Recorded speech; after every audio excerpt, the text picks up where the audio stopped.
Hey, everybody. Welcome back to 6 Points here on YouTube.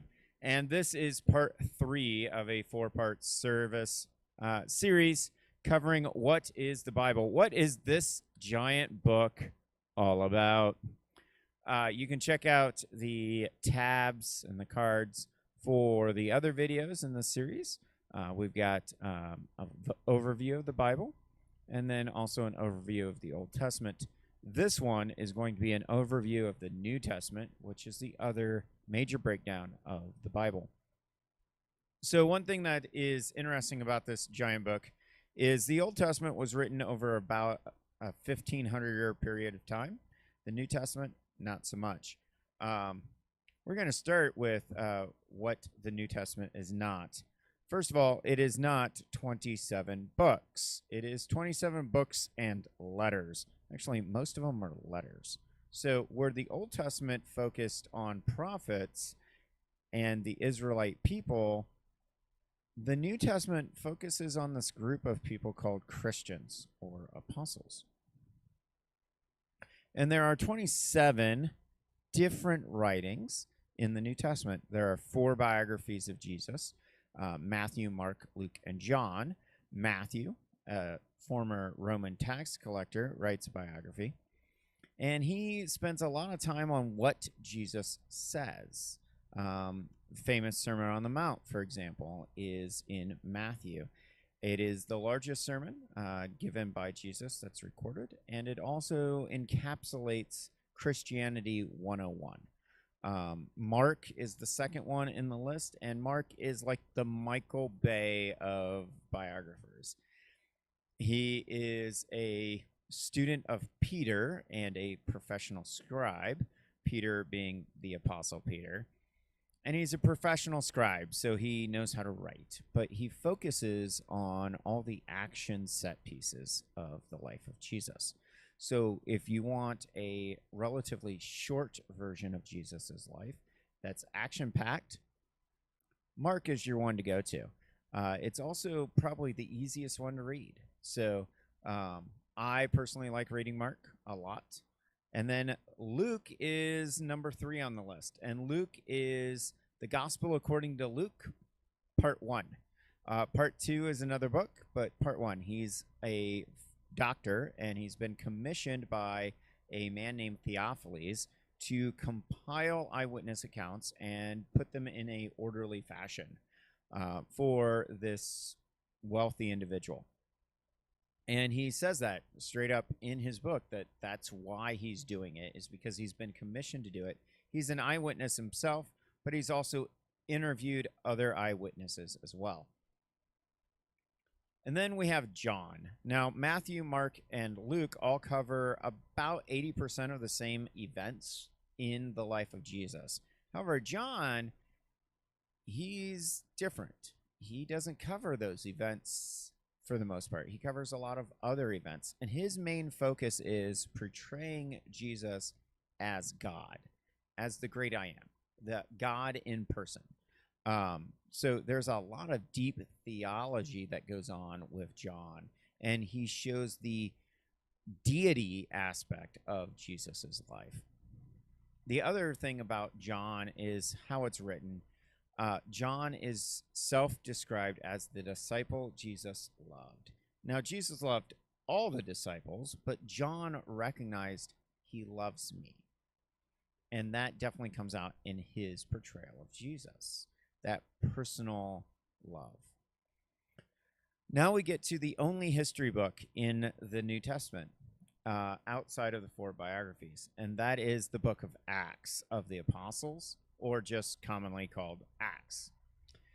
Yeah, it's an action-oriented book. It covers the first generation of Christians. So the disciples become apostles and what happens with their life. The first half of the book centers mostly around Jerusalem and Peter and company, and the second half of the book transitions to Paul and traveling outside of Judea into the greater Roman Empire.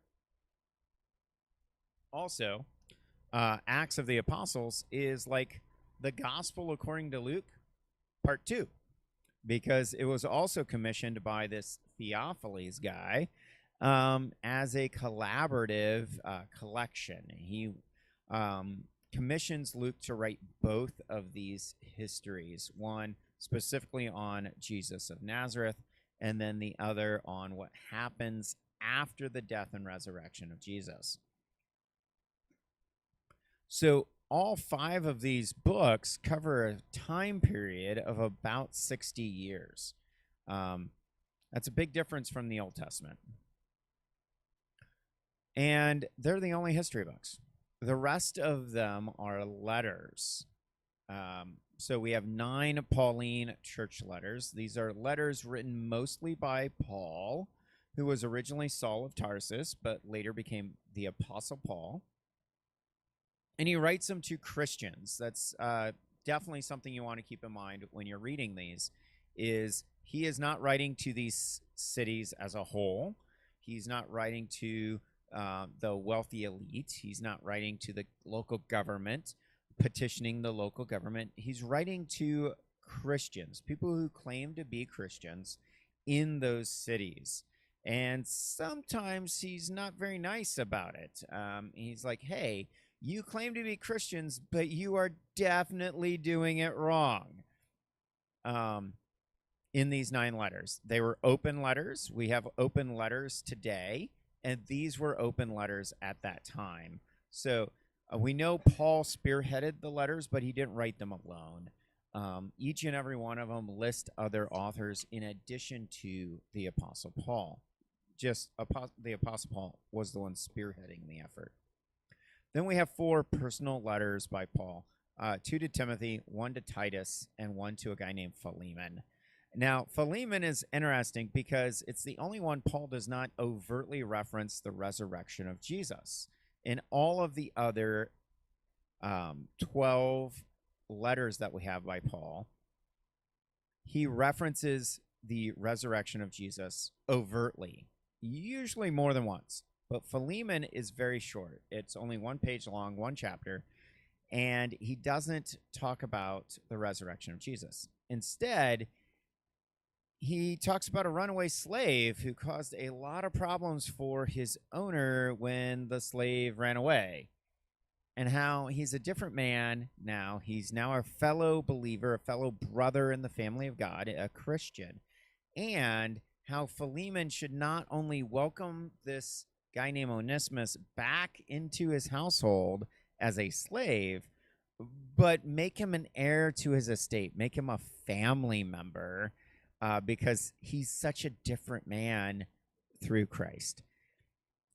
Anyone who claims the Bible supports slavery is going to have a hard time reconciling that with this letter that Paul writes to Philemon, because it's definitely anti-slavery. Philemon could have had Onesimus executed on the spot. Hey, that's Onesimus. Go take off his head. Instead, Paul asks Philemon, says, I could tell you to do it, but I'm just going to ask you instead, trusting that you have the Spirit of God within you, like I know you do, that you're going to do the right thing. And in this case, that right thing is to not just grant him his freedom and forgiveness, but also adopt him into your family as a son. That's a pretty big request. And he tops it off with, oh, yeah, and if there's any damages that need paid, any debt that needs paid, put it on my bill. I'll take care of it. So Paul becomes Christ in this situation. He stands in the gap for Onesimus. It's pretty cool. Hebrews is the next one, and Hebrews is usually referred to as a Pauline letter. It's a general letter to Jewish Christians.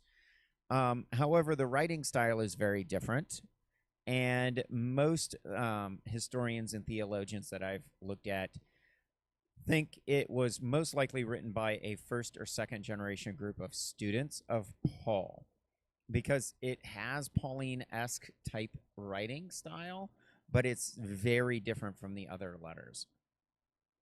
Then we have 6 general letters by church leaders like Jude, Peter, John.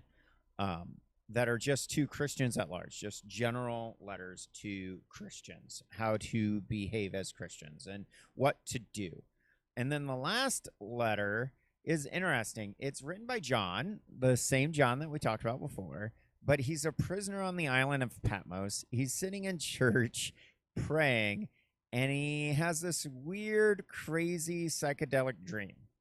If you don't think it's weird or crazy, it's probably the most misunderstood and taken out of context piece of writing in the entire Bible, and it is Revelation. The revelation of Jesus Christ according to John. It's not revelations, it's revelation. It's singular. And it is a jam-packed letter that, when reading it, gives the impression that John was writing anime before anime was a thing, okay? Because this thing, he at one point in time talks about a multi-headed dragon and this woman who's in labor, and when she gives birth, the boy that she gives birth to has a giant, massive sword and chops off the heads of the dragon, heads, plural, of the dragon, slaying the dragon as a baby. Now, I don't know about you, but that's some pretty wild imagery that goes on in Revelation. Some people think it's about the end times. Some people think it's about this and that and the other. But it's definitely an interesting read. If you want to have your mind blown, Revelation is definitely where it's at, because it is a dream sequence. It's a vision that John has of Christ, of Jesus, revealing himself in his fullest to him, and you'll be in for a wild ride. This is the New Testament of the Christian Bible. It was compiled over the span of about 30 years, okay, 30 to 50 years. The writings start in about 51 AD, which is about 20 years after the death and resurrection of Jesus. And then the last letter, which is written, is Revelation, and that's usually placed around 80 to 90 AD. To give some context, 70 AD is when Jerusalem is destroyed. It's long held belief that these writings were, all but Revelation, were before 70 AD, so between 50 and 69 AD, so less than a 20-year period. And we have good reason to believe that because all but one of the disciples, 2 of the 12 disciples of Jesus, were executed before 70 AD. One of them committed suicide in 33 AD, same day as Jesus' execution. And then 10 of them are executed by the Romans and or the Jews before 68 AD. A lot of them under Caligula and Nero. The only one that survives this slaughter, if you will, is John, and he is exiled to a prison island called Patmos, and they try to kill him there multiple times. It doesn't work, and that's where he has this weird, crazy psychedelic dream. So that is the New Testament. If you have questions, comments, put them in the comment section. I'd love to have that discussion with you. Have you read all 27 of these writings? What are your takes on it? Are you a Christian? Are you an atheist? Are you a Jew, agnostic? If you are a Christian, what denomination do you subscribe to? Are you Muslim? Because Muslims believe some different things about the Bible than typical Christians. Let me know your thoughts. I'd love to hear your take on the New Testament. And our next episode in this series is going to be how we got the English Bible. Like, literally, how can we read it in English? Because it wasn't written in English. It's definitely not modern English. It was written in ancient Hebrew, ancient Common Greek, and a little bit of Babylonian. So how do we get this right here? Let me know your thoughts, and thanks for watching.